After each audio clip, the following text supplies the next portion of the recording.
आप देख रहे हैं सिटी इंडिया न्यूज चैनल, हक की आवाज। पत्रिका समावेशం నిన్న రఘు అని చెప్పబడేటువంటి తొలి వెలుగు పాపులర్ జర్నలిస్ట్, గతంలో ఎన్టీవీ, తర్వాత మోజో టీవీ, తర్వాత రాజ్ న్యూస్, ఇటువంటి వివిధ పత్రికా సంస్థలలో, మీడియా హౌసెస్ లో పనిచేసినటువంటి ఒక సామాజిక చింతన కలిగినటువంటి, తెలంగాణ రాజకీయ, ఆర్థిక, సామాజిక స్థితిగతుల పట్ల సమూలమైనటువంటి అవగాహన ఉన్నటువంటి, చురుకైనటువంటి, వెనుకబడిన కులాలకు చెందినటువంటి, పద్మశాలి వెనుకబడిన కులాలకు చెందినటువంటి journalist Raghu.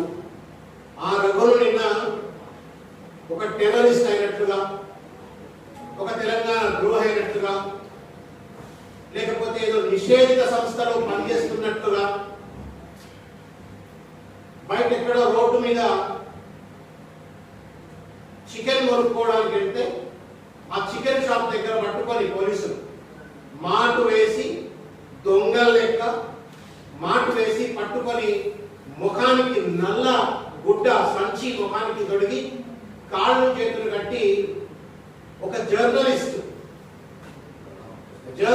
Social soldier, border మీద బార్డర్ సెక్యూరిటీ ఫోర్స్ దేశాన్ని ఎట్లయితే రక్షిస్తారో, దేశం లోపల అంతర్గత భద్రతను అందించేటువంటి వాడు జర్నలిస్ట్, ఒక సోషల్ సోల్జర్. అటువంటి సోషల్ సోల్జర్ అయినటువంటి ఒక జర్నలిస్ట్ ను, రఘును తన్నుకుంటూ, కొట్టుకుంటూ, ముఖానికి నల్లగుడ్డ కట్టి, కాళ్ళు చేతులు కట్టేసుకొని, జీప్లలో కాళ్ళ దగ్గర పడేసుకొని దాన్ని తీసుకెళ్లి కిడ్నాప్ చేసినటువంటి ఒక పరిస్థితి. దీన్ని కాంగ్రెస్ పార్టీ పక్షాన మేము తీవ్రంగా ఖండిస్తా ఉన్నాం. నిన్ననే ఈ విషయం పైన నేను కావచ్చు, తర్వాత చాలా మంది కాంగ్రెస్ పార్టీకి సంబంధించిన నాయకులు సామాజిక మాధ్యమాల ద్వారా ఖండించినప్పటికీ కూడా మేము జర్నలిస్టులకు అండగా ఉంటాం. ప్రజాస్వామ్యానికి 4 స్తంభాలు ఉంటే ఆ 4వ స్తంభం జర్నలిస్ట్. అటువంటి జర్నలిస్ట్ మేము కాపాడుకుంటాం, మేము అండగా ఉంటామని చెప్పడం కోసం ఇవాళ ఈరోజు ఈ పత్రికా సమావేశాలు మేము పెట్టుకోవడం అయింది. ఇవాళ దురదృష్టకరం, ఒక ఉద్యమ నేపథ్యంలో తెలంగాణ రాష్ట్రం ఏర్పడితే ఉద్యమ పార్టీ అని చెప్పుకోబడుతున్నటువంటి టిఆర్ఎస్ వాళ్ళ ఒక ఉన్మాద పార్టీగా మారిపోయినటువంటి పరిస్థితి చూస్తాం. ఉద్యమ పార్టీ కాస్త ఒక ఉన్మాద పార్టీ, కేవలం ఆధిపత్యం, అహంకారం, అణచివేత, అవినీతి అనేటువంటి 4 స్తంభాల మీద పరిపాలన కొనసాగిస్తూ, మదన్ తోటి, అర్థమైనటువంటి డబ్బు సంపాదించిన మదన్ తోటి, అధికారంతో కళ్ళు కన్ను మిన్ను వాలకుండా ఇవాళ ప్రశ్నించే గొంతుకను అణచివేసేటువంటి ఒక దుర్మార్గమైన ఉన్మాద పార్టీగా ఇవాళ టిఆర్ఎస్ మారిపోయింది. దానికి నిదర్శనమే రఘు మీద చేసినటువంటి ఒక దాడి అని చెప్పి కాంగ్రెస్ పార్టీ భావిస్తా ఉంది. It's not an arrest, it's an attack. ఎందుకు ఈ మాట్లాడుతా ఉన్నామంటే, 9:30 గంటలకు భార్యకు చెప్పి ఇంట్లో నుంచి బయటకు వెళ్ళిండు రఘు. నేను చికెన్ పట్టుకొస్తా, పాపకు పిల్లలకు మంచిగా చికెన్ వండి పెట్టాలా అని చెప్పి మోటార్ సైకిల్ తీసుకొని 9:30 గంటలకు బయటకు వెళ్తే 1:30కు వచ్చి 51 నోటీస్ సర్వ్ చేసి 51 నోటీస్ సర్వ్ చేసి 12:45 మేము అరెస్ట్ చేసినామని చెప్పిండ్రు. ఈ మధ్యలో రఘు అరెస్ట్ అయిండు అని చెప్పిన వార్త బయటికి రాగానే సామాజిక మాధ్యమాల్లో కావచ్చు, మాలాంటి వాళ్ళందరూ కూడా రఘు పైన కిడ్నాపర్లు దాడి చేసిందట, అరెస్ట్ చేసి ఎక్కడికి ఎక్కపోయిందట, అతను కాపాడవలసిన బాధ్యత ప్రభుత్వాన్ని, పోలీసులదే అని చెప్పని ట్వీట్ చేయడంతో, ఫేస్బుక్ లలో పెట్టడంతో ఇమీడియట్ గా అబ్బాయి ఏదో చేయదారిపోయినట్టుంది, లోపల తీసుకుపోయి గుడుగుడాలు లెక్క, దొంగ లెక్క కొడదామనుకున్నారు, చంపుదామనుకున్నారు, ఇంకేం చేద్దామనుకున్నారు. ఎప్పుడైతే సామాజిక మాధ్యమాల్లో ఈ రకంగా కిడ్నాప్ జరిగిందట ఒక వార్త రావడంతో, సీసీటీవీ ఫుటేజ్ అవి బయటపడతాయి అనుకున్నారేమో, దొంగల లెక్క 1:30కి వచ్చి మళ్ళా నోటీస్ సర్వ్ చేసి మేము 12:40 అరెస్ట్ చేసినామని చెప్పని బుకాయించి తప్పించుకునే ప్రయత్నం చేసినారు. What kind of policing is this? ఇది ఫ్రెండ్లీ పోలీసింగా? మీరు కాకీలా? గులాబీ పార్టీకి బానిసలా, గులాములా? గులాబీ పార్టీ గులాముల లెక్క తయారైపోయింది కదా. కేటీఆర్ చెప్పిండనో, జగదీశ్వర్ రెడ్డి చెప్పిండనో, లేకపోతే కబ్జా కోలేని రకమైనటువంటి ఆరోపణలు ఎదుర్కొంటున్న సైరెడ్డి చెప్పిండు అని చెప్పని ప్రశ్నించే గొంతుగా తొక్కేస్తారా మీరు? జర్నలిస్టులు ఇంత అర్థమైనటువంటి దీనిలో వ్యవహరిస్తారా? ఏం మదనది, ఏం అహంకారమది? అధికారం ఎవరి శాశ్వతం కాదు. మంచి మంచి నియంత్రణ మట్టి కలిసిపోయాడు. ఒకసారి చరిత్ర తిరిగే చూడండి. ఎవడైతే జర్నలిస్టులను అణచివేయాలని ప్రయత్నం చేస్తాడో, ఎవడైతే ప్రశ్నించే గొంతుకలు అణచివేయాలని ప్రయత్నం చేస్తాడో, ఎవడైతే ప్రజాస్వామ్యాన్ని కూలి చేయాలని ప్రయత్నం చేస్తాడో వాడికి తప్పనిసరిగా తమ మూల్యం చెల్లించుకునే పరిస్థితి గతంలో చూసినాం. ఇవాళ టీఆర్ఎస్ సర్కార్ కేసీఆర్ గారు కూడా తప్పనిసరిగా మూల్యం చెల్లించుకోవాల్సిన పరిస్థితి ఏర్పడుతుంది. చీకటి రాజ్యం నడుస్తామని తెలంగాణలో ఇవాళ ఒక అప్రకటిత ఎమర్జెన్సీ నడుస్తామని తెలంగాణలో ఇవాళ టీఆర్ఎస్ పార్టీకి సంబంధించిన ఎమ్మెల్యేలు, కింది స్థాయి నాయకులు జర్నలిస్టులకు ఫోన్ చేసి ఏమి రా ఒళ్ళు బాగుతుంది, సంపుతం కొడతాం, మా మీద వార్తలు రాస్తారా అని చెప్పి ఇష్టం వచ్చిన కూతురు మాట్లాడుతూ జర్నలిస్టులను తిడతారు, ప్రశ్నించే గొంతుకలు తిడతారు. ఆఖరికి ఇట్లా కిడ్నాపులు చేసేటువంటి స్థాయికి, అడ్డమైన అరెస్టులు చేసే స్థాయికి దిగదారిన పరిస్థితి చూస్తా ఉన్నాం. ఇవాళ రఘు అరెస్ట్ కేవలం ఒక వ్యక్తి అరెస్ట్ కాదు, స్వేచ్ఛకు సంకటన చేసినట్టు, భావ ప్రకటన స్వేచ్ఛను కాలరాసినట్టు, రాజ్యాంగం ఇచ్చినటువంటి ఒక ఫ్రీడమ్ ఆఫ్ ఎక్స్ప్రెషన్ భావ ప్రకటన స్వేచ్ఛకు సంకేతం వేసినట్టుగా కాంగ్రెస్ పార్టీ భావిస్తా ఉంది. ఒక విషయం కేసీఆర్ గారు గుర్తుపెట్టుకోవాలా, లేకపోతే ఇవాళ కేసీఆర్ గారికి తొత్తులుగా మారినటువంటి పోలీసులు ఈ రకంగా కొంతమంది పోలీసులు వ్యవహరిస్తా ఉన్నారో వాళ్ళు కూడా గుర్తు చేసుకోవాలని చెప్పి కోరుతా ఉన్నారు. తెలంగాణ ప్రాంతం చైతన్యవంతమైన సమాజం, సాయపూర్వక మంచి మంచి వాళ్ళకే కర్రబాల్కి మాత్రం పెట్టిన ఒక సమాజం ఇది. ప్రజాస్వామ్య వ్యవస్థలో అధికారం అడ్డం పెట్టుకుని మీరు అడ్డదిడ్డంగా వ్యవహరిస్తారంటే మాత్రం తస్మాత్ జాగ్రత్త, ఖబర్దార్ అని చెప్పి కాంగ్రెస్ పార్టీ తరఫు నుండి మేము హెచ్చరికలు చేస్తా ఉన్నాం. ప్రాణత్యాగాలకు సిద్ధపడే రజాకారులను తరిమి కొట్టిన చరిత్ర కాంగ్రెస్ పార్టీ. రజాకారుల కంటే పెద్ద పోగొల్లని మనం రజాకారులను తరిమి కొట్టిన చరిత్ర తెలంగాణ. రజాకారుల కంటే పెద్ద పోగొల్లని మనం ప్రజలు రోడ్ల మీదకి వచ్చి తిరగబడితే తెలంగాణ హైదరాబాద్ లో కాదు, లేకపోతే ఊళ్ళలో తెలంగాణ వదిలిపెట్టుకోవాలి మన టీఆర్ఎస్ పార్టీ అధినాయకుడు. నాకు షోయబుల్లా ఖాన్ అంతా గుర్తొచ్చింది. నిన్న రఘును అరెస్ట్ చేసిండ్రు, ఆ రకంగా కళ్ళ నల్లగూడ గట్టి తీసుకుపోయిండ్రు, కాళ్ళు చేతులు గట్టి తీసుకుపోయినట్టే. ఆ రోజు నిజాం పరిపాలనలో కాశీం రజ్వీ నిజాంకు వ్యతిరేకంగా, కాశీం రజ్వీకి వ్యతిరేకంగా వార్తలు రాస్తున్నాడు అన్నట్టుగా అక్కస్తోటి, కక్షతోటి కాశీం రజ్వీ చేతులు నరికి షోయబుల్లా ఖాన్ చంపిండట. ఇవాళ కేసీఆర్ గారు కూడా కాశీం రజ్వీ కంటే అధ్వానంగా ఇవాళ తయారైన పరిస్థితి చూస్తా ఉన్నారు. అయ్యా నిజాం పాలనలో కాశీం రజ్వీ ఉంటే కేసీఆర్ గారు కదా కల్వకుంట్ల కాశీం రజ్వీగా వ్యవహరిస్తే ఇవాళ మీడియాను కూడా అణచివేసేటువంటి రీతిలో షోయబుల్లా ఖాన్ ఏ రకంగా అయితే కాశీం రజ్వీ అణచివేసే ప్రయత్నం చేస్తే ఇవాళ మరో కాశీం రజ్వీగా, కల్వకుంట్ల కాశీం రజ్వీగా కేసీఆర్ గారు ఇవాళ రఘుడు కావచ్చు, ఇంకా మీడియా వాళ్ళందరినీ కూడా అదిరించి బెదిరించి ఆఖరికి blackmail or bulldoze or by అనేటువంటి రీతిలో వ్యవహరిస్తూ ఇవాళ దుర్మార్గమైన ప్రయత్నం చేస్తా ఉన్నారు. ఉద్యమంలో మనం అందరం చూసినాం. తెలంగాణ ఉద్యమ కాలంలో మిలియన్ మార్చ్ జరిగితే ఇదే జర్నలిస్టులకు సంబంధించిన డిఎస్ఎల్జీ వెహికల్స్ తగలబెట్టారు. జర్నలిస్టుల యొక్క కెమెరాలు అక్కడ హుసేన్ సాగర్ లో పడేసిండ్రు, పోలీసుల మీద దాడులు చేసిండ్రు. ఆయా ఆంధ్ర పోలీసులే ఈ రకంగా ఒత్తిడి అడ్డమైనటువంటి అణచివేత పాల్పడలేదే. మనవాడే చెప్పాలంటే మీరే ఈ రకంగా మరణ శాస్త్రం రాస్తే ఎంతవరకు సమంజసం అని చెప్పని మేము ప్రశ్నిస్తా ఉన్నాం. తెలంగాణ ఏర్పడిన తర్వాత మేము అనుకున్నాం ఆంధ్ర కక్ష రాజకీయాలు, ఫ్యాక్షన్ రాజకీయాలు అన్ని పోయినాయి. ఒక శాంతియుతంగా ప్రజాస్వామ్యబద్ధంగా మనం బతకొచ్చు అని చెప్పని కలలు అంటే ఇవాళ కేసీఆర్ గారి యొక్క అహంకార ఆధిపత్య పరిపాలనలో ఒక కక్ష సాధింపు రాజకీయాలు, మళ్ళా ఒక ఫ్యాక్షన్ రాజకీయాలు మనం చూస్తున్న పరిస్థితి స్పష్టంగా కనబడతా ఉంది. గొంతెత్తిన అడ్వకేట్లతో గళమెత్తి పెన్నుతో ప్రభుత్వం చేస్తున్న తప్పిదాలను ఎత్తిదిస్తే జర్నలిస్టుల పైన దాడులు చేస్తూ అరెస్టు చేస్తున్న పరిస్థితి చూస్తా ఉన్నాం. పార్టీలను బెదిరించినారు, పార్టీలను లోపరుచుకున్నారు, నాయకులను బెదిరించిండ్రు, లోపరుచుకున్నారు. ఓటర్లను అడ్డమైన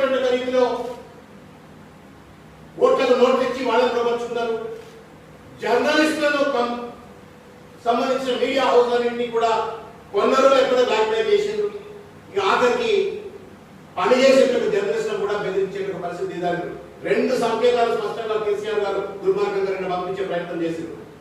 ఒకటి, ఎవడైనా జర్నలిస్టు ఇన్వెస్టిగేటివ్ జర్నలిస్ట్ మనం లేకపోతే ఉత్సాహంతో కనుక జరుగుతున్నటువంటి పరిణామ క్రమాలను ఎత్తి చూపే ప్రయత్నం చేస్తే బిడ్డ మీ పని కూడా ఇట్లనే జరుగుతుందని చెప్పి జర్నలిస్ట్ హెచ్చరిక చేసే ప్రయత్నం చేశారు.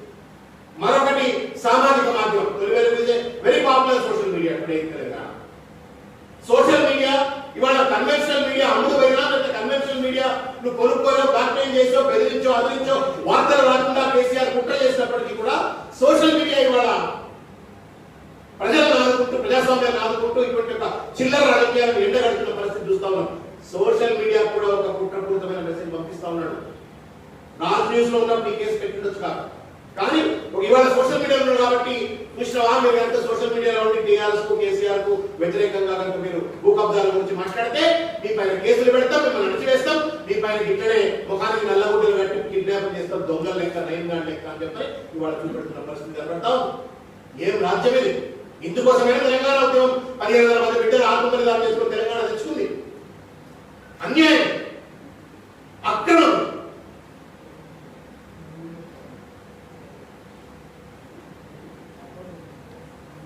ఇవాళ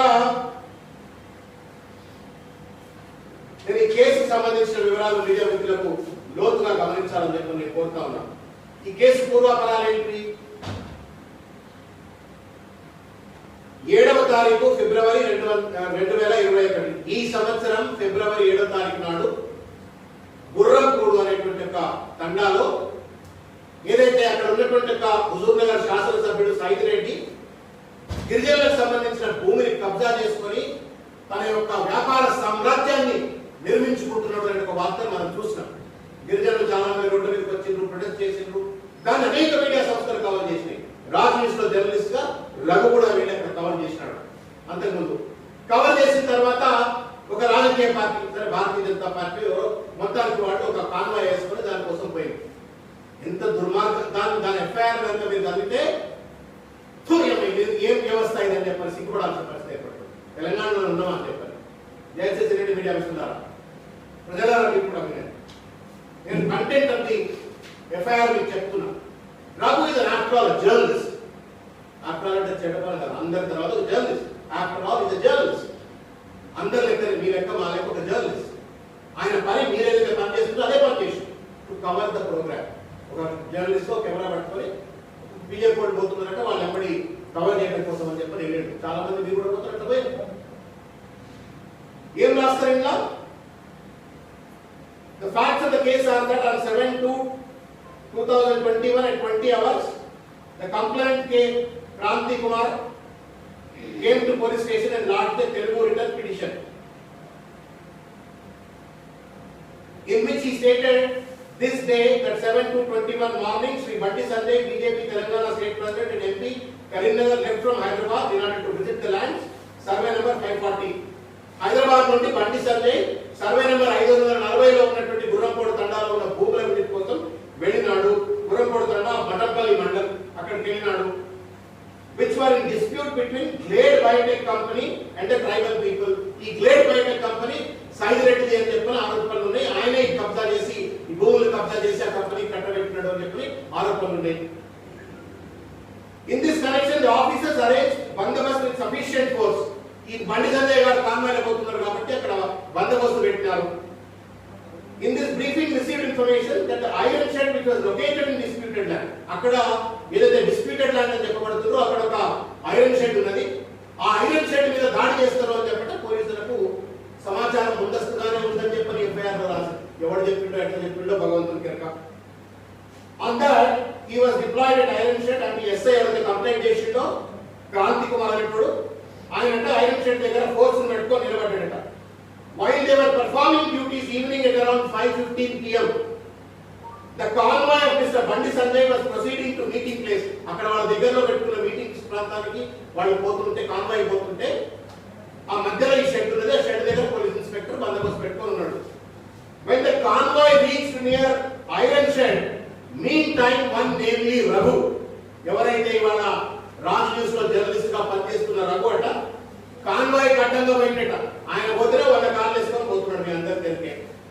అధికారుల కాన్వాయ్ ఇక్కడ రఘు అడ్డం గుర్తిండట.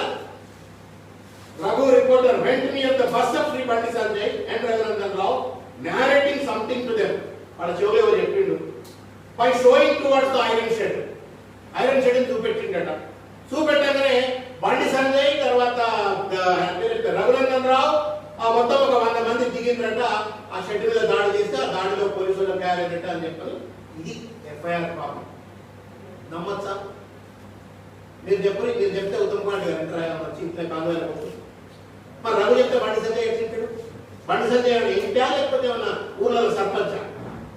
ఒక పార్టీ, ఒక నేషనల్ పార్టీ ప్రెసిడెంట్, ఒక ఆయన ఎలక్టెడ్ ఎమ్మెల్యే, ఆయన వెంబడి పెద్ద పెద్ద యోధులైనటువంటి భారతీయ జనతా పార్టీకి సంబంధించిన లీడర్లు అందరూ పోతుంటారు. ఒక జర్నలిస్ట్ అట ఆపి బండి సంజయ్ చెప్తే బండి సంజయ్ దిగి షెడ్ మీద దాడి చేసిండు అని చెప్పి ఇంతకు పెట్టిండు. సిగ్గుందా మీకేమన్నా? శరం ఉందా మీకేమన్నా? Is this the way you draft FIR? Raghu అనేటువంటి ఒక జర్నలిస్ట్ పోయి చెప్తే బండి సంజయ్ ఇంటాడు దిగి దాడి చేసిండు అంటే అసలు మీరు బండి సంజయ్ చులకన చేస్తున్నారా, రఘుని పెద్ద చేస్తున్నారా? పోలీసులు చెప్పాలి. ఇది ఒక పరిస్థితి. దీంట్లో ఎంతమంది కేసులు పెట్టినారు సార్? ఇందులో కేసులు పెట్టింది ఈ మొత్తం దీంట్లో కేసులు పెట్టింది 21 మంది మీద కేసు పెట్టింది. FIR 21 members. ఏమని వచ్చేసి ఆయన బొబ్బ భాగ్యారెడ్డిట, తర్వాత వరుస వేణుగోపాల్ రాజు, కొప్పుల సాయి, ఇంటి రవి, ఇట్లా ఒక పేర్లన్నీ ఉన్నాయి. అందులో ఏనుగు రాకేష్ రెడ్డి, ఇంకా చాలా మంది ఇంపార్టెంట్ లీడర్లు ఎవరైతే బీజేపీలో కనబడతారో వాళ్ళందరి పేర్లు 1, 2, 3, 4 అట్లా 18. 19 A19 రఘు. రఘు తర్వాత నేరస్తుడు ఎవరు అంటే అక్యూజ్ ఎవరంటే బండి సంజయ్ A20, రఘురంజన్ రావు ఎమ్మెల్యే A21 అట. సిగ్గు శరం ఏం లేదు. పుట్టిగా గడిదిని రాసినట్టుగా ఉంది ఎఫ్ఐఆర్. ఒకవేళ వీడేస్తున్నారు కదా ఎఫ్ఐఆర్, ఒకవేళ ఈయననే ఇన్స్టిగేట్ చేసింది కదా, ఆపి కాన్వాయ్ మీటింగ్ ప్లేస్ పోతున్న కాన్వాయ్ని ఆపి ఈ directed Bandi Sanjay towards the iron shed వైపు తిప్పిండి అంటున్నాడు. అంటే సూత్రధారి ఎవరు అనుకోవాలి ఇక్కడ? ఎఫ్ఐఆర్ ప్రకారం సూత్రధారి ఎవరు? రనే కదా. మరి ఏమైనా ఎవరు పెట్టాలా? ఎవరు పెట్టాలి? సూత్రధారిని పెడతారా? పెట్టాలి కదా ప్రైమ్ ఆఫ్. మరి ఎవరు పెట్టినారు? మీరు A19 పెట్టినారు. A1 ఏమో భాగ్యారెడ్డి అట, A20 బండి సంజయ్ అట, A21 ఏమో రఘునందన్ అంటే, A19 ఏమో రఘు అట. ఏం న్యాయం అండి ఇది? మీరే మీ ఎఫ్ఐఆర్ లో చెప్తా ఉన్నారు that Raghu is the one who instigated Bandi Sanjay to go and demolish and attack the shed. మరి అటువంటి A1 పెట్టకుండా A19 పెడతారు. A19 పెట్టిండ్రు సరే, A1 వదిలిపెట్టిండ్రు, A2, A3, A4, A18 వరకు అందరిని వదిలిపెట్టిండ్రు. రఘు తర్వాత ఉన్నటువంటి A20 వదిలిపెట్టిండ్రు, A21 వదిలిపెట్టిండ్రు. ఆ 19 ఉన్న రఘులు మాత్రం పట్టకపోయారు. వాళ్ళు చెవులో ఊదింటట, ఊదిన పాపానికి రఘులు అరెస్ట్ చేస్తారట. కూరగొట్టినటువంటి ఒక బండి సంజయ్ గారిని మాత్రం అరెస్ట్ చేయాలి.